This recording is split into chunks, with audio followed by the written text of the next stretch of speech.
ay Martes, sundo ulit guys. Magsusundo tayo ng ating alaga. As usual, ito ang trabaho natin. Pero ayan, guys, advice ko lang sa inyo. Guys. Sa mga katulad kong nagsusundo, huwag natin kalimutan guys na magdala ng tubig. Number 1 ang tubig. Di baling walang payong, basta may tubig. Dahil sa init ng panahon ngayon dito sa HK guys, talagang madidehydrate ka sa sobrang init. Kaya lalo na sa mga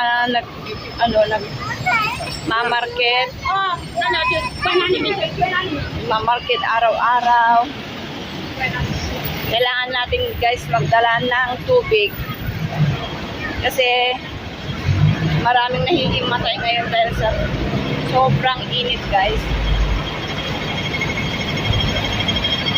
Walang tutulong sa atin guys pag tayo nahimatay sa daan. Ang gagawin lang nila guys ay bibidyohan ka, hindi ka nila pwedeng galawin. Kaya sa mga baguhan dyan guys na mamamalengke o magsusundo, yan, magdala kayo guys ng tubig. Lalo na yung kagaya ko noon na ilang beses akyat baba sa bahay ni amo, magsundo, sunduin yung isa, mamalengke, ganyan, maghatid.